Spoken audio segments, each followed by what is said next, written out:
how are you all? I hope you all are doing good. Today we are going to study food production. We already know where do we get food from, who grows food for us. We will know about cultivating crops, stages of farming, watering the crops, growing crops, farming crops, introduction of new crops. Okay, the early people were hunter gatherers. They went dependent on wild plants and hunt wild animals for food. At the time passed, they realized that if the seeds of plants fell on the ground, new plants of the same kind began to grow, and little later they thought that they could gather such seeds and plant them near the area where they lived, so they did not have to wander for food. This was the beginning of the farming. They began farming by growing wheat, barley, peas and lentils. Their tools were made of stone. Okay, देखिए पहले के जो लोग थे, पहले के time के जो लोग थे वो हंटर गैदरर्स होते थे. ओके, वो डिपेंड करते थे किस पे, प्लांट्स पे या फिर एनिमल्स को हंट करके रहते थे. ओके, जब उन्होंने देखा कि जो प्लांट्स है, पेड़ है, उनकी जो सीड्स अगर नीचे गिर रही है तो उन्हीं के जैसे दूसरे जो पेड़ हैं वो ग्रो हो रहे हैं, तो तब जाके उन्होंने इस चीज़ को अडॉप्ट किया और उस टाइप की सीड्स को कलेक्ट किया और अपने आसपास के एरिया में जहाँ वो रहते थे वहाँ पे ग्रो करना शुरू किया. इस तरीके से जो क्रॉप्स है उसकी ग्रो करना, फार्मिंग करना शुरू हुआ था. Okay, now farmers grow many types of crops such as wheat, rice, barley, tea, oilseed, pulses, etc. in different parts. The practice of growing crops, even of vegetables and fruits, are called cultivation. The growing of crops, keeping cattle, hens and ducks and other animals is called farming. देखिए आज के time में जो farmers हैं वो लोग different types के crops को grow करते हैं, जैसे कि wheat, rice, barley, tea, oilseed, pulses. ठीक है, ये सारे different types के जो क्रॉप्स है ग्रो किया जाता है डिफरेंट पार्ट्स में. ओके, अब वेजिटेबल्स और फ्रूट्स की जो जिसको ग्रो करते हैं उसको क्या बोलते हैं, इस प्रोसेस को बोलते हैं cultivation. Okay, growing of crops, keeping cattles, hen ducks, ये सारी चीज़ें रखना, क्रॉप्स उगाना, एनिमल्स को रखना, इसको क्या बोलते हैं, फार्मिंग बोलते हैं. Cultivating crops, not all things can be grown at the same place. Different crops grow in different places according to the climate, kind of soil and amount of water they need. They are grown at different times and the year according to the season in which they grow best. Okay, देखिए जो crops होते हैं वो सारे same time पर या same place पर नहीं ग्रो करते हैं. हर एक क्रॉप अडॉप्ट करता है अपनी एटमॉस्फेयर को, या फिर किस अमाउंट की उसको सॉइल चाहिए, किस अमाउंट में उसको वाटर चाहिए. ओके, उस पर डिपेंड करता है कि जो क्रॉप है वो ग्रो करेगा कि नहीं करेगा. ओके, तो अकॉर्डिंगली वो करता है. उसको सीजन चाहिए होता है तो अगर उसको ये सारी चीज़ें परफेक्टली मिल जाती हैं तो वो बेस्ट ग्रो करता है. Okay, in India we have 2 crop seasons. Wheat, mustard and other grains are grown in winter. These crops are called rabi crops. They need a cool climate to grow. Rice, maize, millets like jowar and bajra, jute and cotton are grown in summer. They are called kharif crops. अब देखिए India में 2 crop seasons है, जैसे कि राबी crops जो है वो winter में उगाए जाते हैं और जो दूसरे हैं खारिफ क्रॉप्स जो है वो समर में उगाए जाते हैं. Okay, It is interesting to know that the same grains are used to make different dishes in different parts of the country or the world. We use wheat to make bread, chapatis, porridge, dalia and puddings, maida for cakes and biscuits. Okay, देखिए अब ये interesting है क्योंकि हम एक ही crop का use करके हर बहुत सारी चीज़ें बना सकते हैं ग्रेन का यूज़ करके. जैसे कि आप वीट ले लीजिए, वीट से आप ब्रेड बना सकते हैं, चपातीस बना सकते हैं, पॉरेज या फिर पुडिंग, या फिर मैदा का यूज़ करके केक्स या बिस्किट्स बना सकते हैं. Okay, growing crops. Have you ever thought of how food from fields come into your plate? It is an amazing journey. Let us see how crops are grown. How do they travel from the field to our plate? क्या आपने कभी सोचा है जो field पर crops उगाई जाती हैं वो आपके प्लेट पर कैसे आ जाती हैं? तो इसकी एक जर्नी होती है और ये जर्नी बहुत अच्छी होती है. चलिए इसके बारे में पढ़ते हैं. Okay, let's no.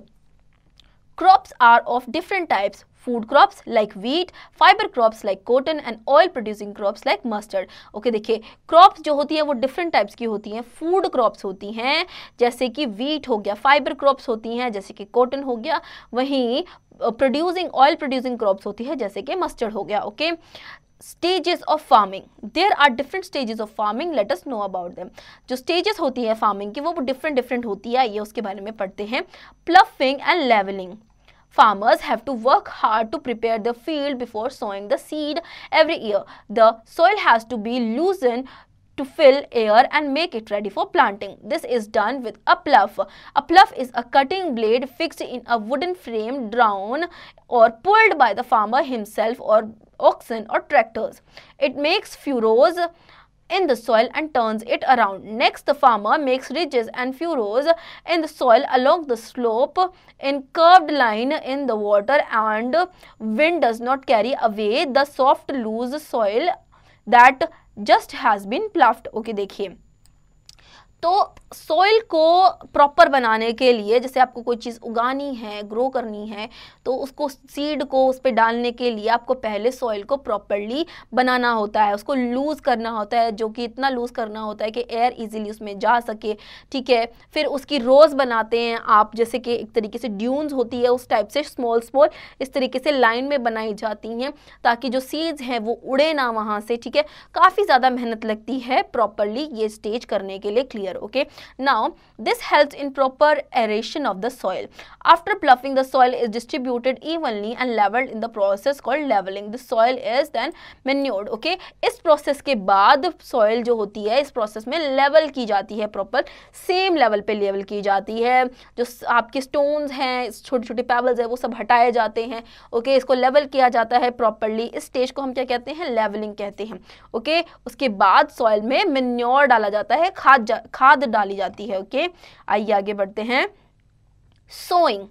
Selection of seed of good quality in the primary stage of sowing.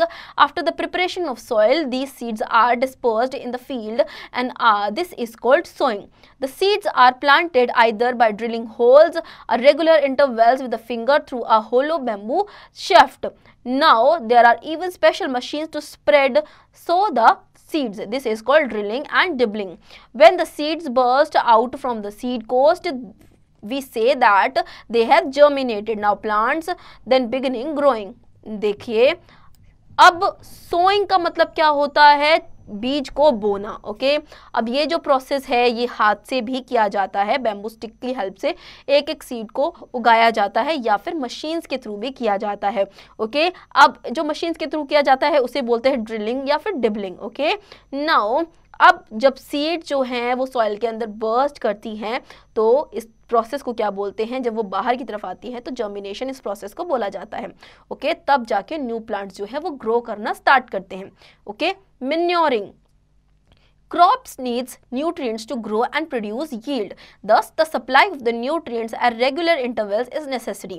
Manuring is the step where nutritional supplements are provided, and these supplements may be natural manure or chemical compounds fertilizers. Manure is the decomposition product of plant and animal waste. Fertilizers are chemical compounds consisting of plant nutrients and are produced commercially. Okay, देखिए crops को भी nutrients की ज़रूरत होती है और उन्हें nutrients देने के लिए हम मेन्योर ऐड करते हैं सॉइल में. ठीक है, जब सॉइल में मेन्योर ऐड किया जाता है, मेन्योर कहाँ से आता है? ये एक वेस्ट होता है किसका? एनिमल्स और प्लांट्स का. ओके, इनका जो वेस्ट होता है उससे मेन्योर बनाया जाता है और सॉइल में मिक्स किया जाता है.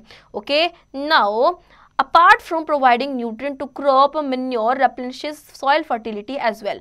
Other methods of soil replenishment are vermicompost, crop rotation, planting of leguminous plants. Okay, देखिए जो दूसरे methods हैं soil replenishment के वो हैं vermicompost, crop rotation या फिर प्लांटिंग ऑफ लेग्यूमिनस प्लांट्स. मतलब के डिफरेंट टाइप्स के प्लांट्स को आप मतलब एक ही प्लांट को आपको एक ही बार में सेम तरीके से हर बार ग्रो नहीं करना है. आप प्लांट चेंज कर सकते हैं हर आने वाले टाइम पे जब भी आप प्लांट ग्रो कर रहे हैं. ठीक है, तो डिफरेंट टाइप के प्लांट्स आप ग्रो कर रहे हैं. ओके, वर्मी कंपोस्ट का यूज़ कर रहे हैं. Now irrigation. Irrigation is the supply of water. Sources of water can be wells, ponds, lakes, canals, dams, etc. Over irrigation may be lead to water logging and damage the crop. The frequency and interval between successive irrigation need to be controlled. Okay देखिए, irrigation क्या होता है कि पानी देना पौधों में, जब आप सप्लाई करती हैं वाटर को, उसे हम इरिगेशन कहते हैं. नाउ सोर्सेज ऑफ वाटर क्या क्या होते हैं? Well, pond, lake, canal, dams, जिनके थ्रू इरिगेशन की जाती है प्लांट्स में. Okay, now crop protection. Crops have to be protected from birds, insects and pests. Pesticides and insecticides are applied to help manage pests and diseases with minimal ecological impact. The step is vital to safeguard crop yields and quality. देखिए, crop protection मतलब कि crops को protect करने के लिए, जैसे insects होते हैं उनसे प्रोटेक्ट करने के लिए हम फर्टिलाइज़र्स या फिर पेस्टिसाइड्स का यूज़ करते हैं. फर्टिलाइज़र्स तो होते हैं आपकी जो लैंड है उसमें फर्टिलिटी लाने के लिए. पेस्टिसाइड्स का और इंसेक्टिसाइड्स का हम यूज़ करते हैं ताकि जो प्लांट है उसमें कीड़े ना लगें, जो भी इंसेक्ट्स हैं वो सब आके उसे ख़राब ना करें. Okay, weeding. Weeds are unwanted plants which grow among crops. They are removed by using weedicides by manually pulling them with hands, and some are removed during soil preparation. Weeds choke the growth of the young plants, so farmers have to weed them out the regular intervals. Okay, weeds क्या होता है? ये unwanted plants होते हैं. जैसे कि आपने कोई plants grow किया और उनके साथ में कोई unwanted plants grow कर रहे हैं, तो unwanted plants जो grow करते हैं ना, वो आपके real plants जो होते हैं उनकी ग्रोथ को रोकते हैं. इसीलिए वीड्स को वीडिसाइड्स या फिर आपके हाथों से ही उन्हें रिमूव कर दिया जाता है वहां से. Okay, harvesting. Once the crop is matured, it is cut and gathered. This process is called harvesting. Followed by harvesting, grains are separated from the cliff either by threshing or manually in small scale winnowing. Okay, देखिए, harvesting क्या होता है? जब आपके crops जो हैं वो mature हो जाते हैं, राइपन हो जाते हैं, पक जाते हैं, तो उन्हें आपकी जो फील्ड्स हैं उनसे निकाला जाता है, तो उसको क्या बोलते हैं? हम हार्वेस्ट करना बोलते हैं. ओके, और हार्वेस्ट करने के बाद उन्हें निकालने का जो शेफ किया जाता है उसको हम क्या बोलते हैं? थ्रेशिंग या फिर विनोइंग के मेथड से उन्हें रिमूव किया जाता है. ओके, आइए आगे पढ़ते हैं. Storage. Grains yielded are stored in granaries or bins at godowns for later use of marketing. Therefore, method of crop protection need to be better. In order to protect grains from pests and rodents, cleaning, drying, fumigation etc. are done prior to storing. Okay, देखिए, grains को store किया जाता है. Okay, ताकि वो ख़राब ना हो या फिर उनको बाद में यूज़ किया जा सके मार्केट्स में ले जाने के लिए, बेचने के लिए, पैसे कमाने के लिए. Okay, now farming tools. Beside plough, other tools are used for farming. The spade is used to turn over the soil and dig holes. A trowel helps to transplant the place of the seedling. Farmers use a heavy steel rake for smoothing the soil. At times, they are attached to heavy plank behind a tractor to level the soil. A hoe is used to remove weeds. देखिए, अब प्लफ के अलावा काफ़ी सारे tools ऐसे हैं जो use किए जाते हैं फार्मिंग में, जैसे कि स्पेड, ट्रॉल, स्टील रेक हो. Okay, now let's no. Farmers use manures like cow dung, leaf manure and compost and chemical fertilizers such as urea to make the soil rich in minerals. It is better to use manure instead of chemical fertilizers. Manures help us to build and maintain soil fertility. The use of manure is environmental friendly and it does not cause chemical pollution of water. देखिए, farmers जो है वो manure का use करते हैं soil में fertility लाने के लिए. तो manure वो cow dung से बनाते हैं, गोट की डंग से बनाते हैं. ओके, तो उससे जो मैन्योर बनाते हैं या फिर प्लांट से जो मैन्योर बनता है वो जो होता है वो इको फ्रेंडली होता है. लेकिन केमिकल्स का अगर आप यूज़ करेंगे तो उससे ज़्यादातर फ़र्क नहीं पड़ता जितना ज़्यादा आपके लिए हेल्दी होता है जो नेचुरल होता है, जैसे कि मैंने बताया काउ डंग या फिर लीफ मैन्योर जो होता है, कंपोस्ट जो होता है. Okay, now once the crop are ready, the farmers use sickles to harvest the crop. It is a semi-circular knife that is used to cut the ripe crop. देखिए, जब crop ready होता है तो farmer sicles का मतलब होता है एक सर्कुलर टाइप का नाइफ होता है जिसे यूज़ किया जाता है कट करने के लिए क्रॉप्स को. Okay, while in older days bulls were used to plough the land. Now farmers use tractors for it. A combine harvester is a large machine that performs many functions. It harvests the crop, separates the grains and ties the stalks into bundles. A combined harvester can harvest hundreds of acres in 6 to 7 hours. Okay देखिए, पुराने दिनों में bulls का use किया जाता था land को plough करने के लिए, ओके। और आज के टाइम में फार्मर्स क्या करते हैं, ट्रैक्टर्स का यूज़ करते हैं। इसको क्या बोलते हैं, एक कंबाइंड हार्वेस्टर जो होते हैं, एक बहुत बड़ी मशीन होती है जिसके थ्रू काफ़ी सारे फंक्शंस परफॉर्म कराए जा सकते हैं, okay. Now pose to do, visit a crop field with your teacher, observe the different tools used by farmers. ये आप खुद से करेंगे। Watering the crops, providing water for different crops in right quantity is very important. There are many methods of irrigating fields. It depends on the availability of water and the type of crop. Okay, देखिए, पानी provide करना different types of crops को सही quantity में, ये बहुत ज़्यादा ज़रूरी होता है। अगर आप ज़्यादा क्वांटिटी में पानी किसी ऐसे क्रॉप को दे देंगे जिसको बहुत कम चाहिए होता है, ऐसे में जो पौधा है वो मर भी सकता है, ओके। तो ये बहुत ज़्यादा इंपॉर्टेंट है कि हर चीज़ प्रॉपर तरीके से की जानी चाहिए, okay. Now water is usually supplied to the fields with the help of tube wells, electric pumps, water wheels and canals. Some people use sprinklers to water the crops. Water in sprinklers flow through pipes and sprays crops in the form of rain to cover the large area. Okay, देखिए, अब काफ़ी सारे तरीके हैं plants को water करने के लिए, जैसे कि electric pump, tubewell, water wheels या फिर कैनल्स, ठीक है। स्प्रिंकलर्स का यूज़ किया जाता है, जैसे बारिश होती है ना झरझर तरीके से, उस तरीके से स्प्रिंकल होते हैं जो कि आपके फील्ड्स में लगाए जाते हैं, जिनसे स्प्रिंकलिंग सिस्टम से हर एक पौधे को पानी मिलता है, okay. Drip irrigation is becoming popular in areas where rainfall is scanty and water is in short supply, such as Rajasthan and Gujarat. Water comes out through holes in pipes laid in network and gives water only to the roots and each individual plant. These pipes may be covered by soil. देखिए, drip irrigation जो होता है ये एक बहुत ही ज़्यादा important और popular system है जिसके थ्रू हम वाटर करते हैं प्लांट्स को। ये स्पेशली उन एरियाज में होता है, लाना चाहिए जहाँ पे पानी की कमी है, जैसे कि राजस्थान हो गया, ओके, गुजरात हो गया। अब ये पाइप्स के थ्रू पानी जाता है और हर एक प्लांट की रूट में स्पेसिफिकली दिया जाता है, ओके। नाउ ये जो पाइप्स है मे बी सॉइल्स के थ्रू कवर्ड भी की जा सकती हैं। देखिए, ट्यूबवेल है, स्प्रिंकलर्स है, ड्रिप इरिगेशन कैसे करा जाता है यहाँ पे दिखाया गया पिक्चर में, देख सकते हैं आप। Let's no, birds often damage fruits and crops. Farmers make a scarecrow on the stick. It makes a noise as it flutters in the wind, keeping the birds away from the crops. देखिए, birds जो है वो fruits को damage कर सकती है, crops को damage कर सकती है, इसीलिए farmers जो हैं वो एक स्केयर क्रो बनाते हैं, एक ओके एक स्टिक लेंगे, उसके ऊपर कोई एक स्केयर क्रो बना देंगे और जैसे ही कोई भी बर्ड पास में आएंगे एक लाउड वॉइस निकालेंगे जिसके थ्रू वो चली जाएगी, okay. Introduction of new crops. Many food items like kiwi, dragon fruit and seedless grapes that were not available in our country earlier are now readily available in the local markets. This has been made possible the advancement of science and developed means of transport. Okay, देखिए, पहले के जैसे कि कुछ fruits ऐसे हैं जो India में नहीं होते थे, लेकिन आज के टाइम पे वो हैं क्योंकि उनको दूसरी कंट्री से हमारी कंट्रीज में लाया गया है, जैसे कि kiwi, dragon fruit, seedless grapes, okay. आइए आगे बढ़ते हैं। Advanced storage and preservation. Perishable items are now available round the year due to advancement in storage and preservation facilities. They are kept in cold storages. They stay fresh and can be obtained in off season too. देखिए, perishable items ऐसे items जो कि available होते हैं साल में, okay, उनको storage करके रखना पड़ता है, प्रिजर्व करके रखना पड़ता है, ठीक है। तो ऐसे हम आइटम्स को क्या करते हैं, कोल्ड स्टोरेजेस में रखते हैं ताकि वो फ्रेश रहे और ख़राब ना हो, ओके।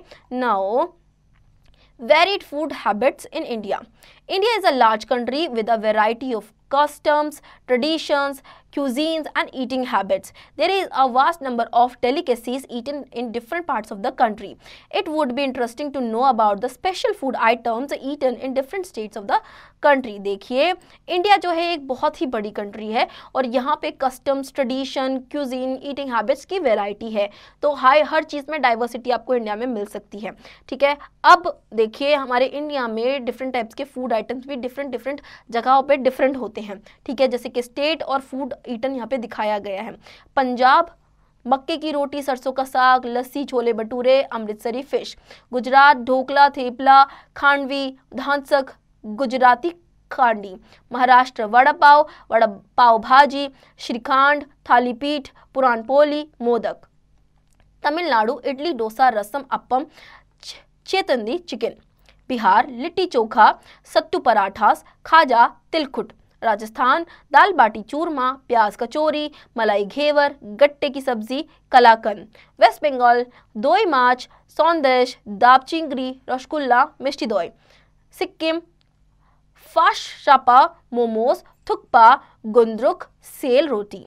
आंध्र प्रदेश बिरयानी, मिर्ची का सलन, karikura, gongura pickle.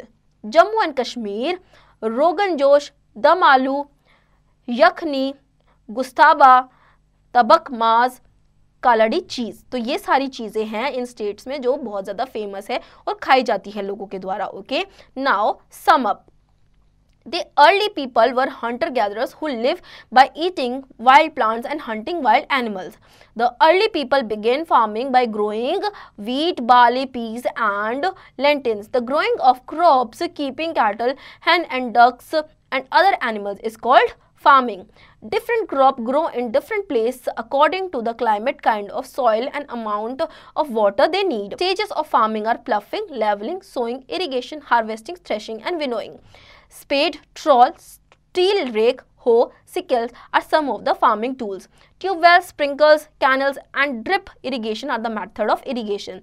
There is a vast number of delicacies eaten in different parts of our country. So students, I hope आपको ये चैप्टर समझ में आया। अब इसकी एक्सरसाइज की प्रैक्टिस आप खुद से करेंगे।